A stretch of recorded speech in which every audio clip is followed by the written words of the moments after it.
নেপালে বিক্ষোভ আর ১৯ জনের মৃত্যুর ঘটনার পর পদত্যাগ করেছেন নেপালের প্রধানমন্ত্রী কেপি শর্মা ওলি।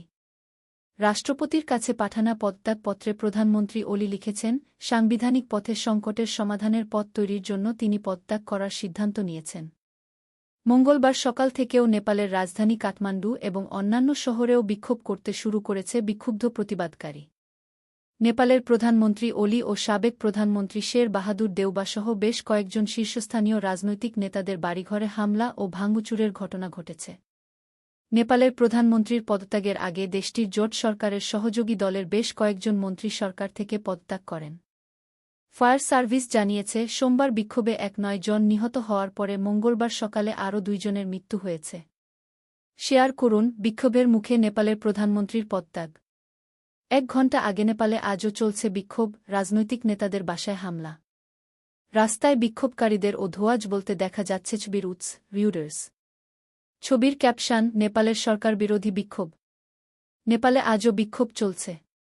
দুর্নীতিবিরোধী বিক্ষোভকারীরা দ্বিতীয় দিনের মতো রাস্তায় নেমেছেন। শহরের কিছু অংশে অনির্দিষ্টকালের জন্য কারফিউ জারি থাকা সত্ত্বেও বিক্ষোভকারীরা সাবেক প্রধানমন্ত্রী শের বাহাদুর দেউবাসহ দেশটির বেশ কয়েকজন নেতার বাড়িতে হামলা চালান।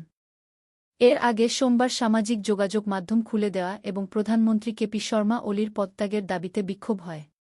পুলিশের সঙ্গে বিক্ষোভকারীদের সংঘর্ষে অন্তত ২-১ জন নিহত ও কয়েকশো মানুষ আহত হয়েছেন।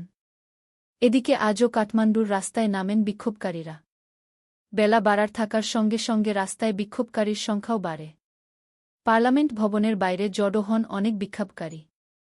তাদের ছত্রভঙ্গ করার চেষ্টা করতে গিয়ে কাঁদানে গ্যাস নিক্ষেপ করে সশস্ত্র পুলিশ। জরিপ বিভাগের ভবনের বাইরের অংশে আগুন ধরিয়ে দেওয়া হয়েছে এবং ধোঁয়ার মেঘে আশেপাশের এলাকা ভরে গেছে। এদিকে বিক্ষোভ শুরুর পর এ পর্যন্ত ৩ জন মন্ত্রী পদত্যাগ করেছেন। সোমবার স্বরাষ্ট্রমন্ত্রী রমেশ লেখক পদত্যাগ করেছিলেন। এরপর কৃষি ও প্রাণিসম্পদ মন্ত্রী রামনাথ অধিকারী এবং পানি সরবরাহ বিভাগের মন্ত্রী প্রদীপ যাদব পদত্যাগপত্র জমা দিয়েছেন। গত সপ্তাহে Facebook, Instagram, LinkedIn, YouTube, WhatsApp, x সহ ২-৬টি সামাজিক যোগাযোগ মাধ্যমের প্ল্যাটফর্ম ও বার্তা আদান-প্রদানের অ্যাপের উপর নিষেধাজ্ঞা জারি করেছিল অলির নেতৃত্বাধীন সরকার। সরকারের এ নিষেধাজ্ঞার বিরুদ্ধে প্রতিবাদ জানাতে গতকাল রাজপথে নেমে বিক্ষোভ করেন নেপালের কয়েক হাজার মানুষ। বিক্ষোভকারীদের বেশিরভাগই তরুণ বা জেনজি প্রজন্মের। রাজধানী কাঠমান্ডুসহ অন্তত ৭টি শহরে এদিন ব্যাপক বিক্ষোভ হয়। আজও ২ বিক্ষোভকারী নিহত হয়েছেন বলে জানিয়েছেন সিভিল সার্ভিস হাসপাতালের নির্বাহী পরিচালক মোহন রেগ্মি।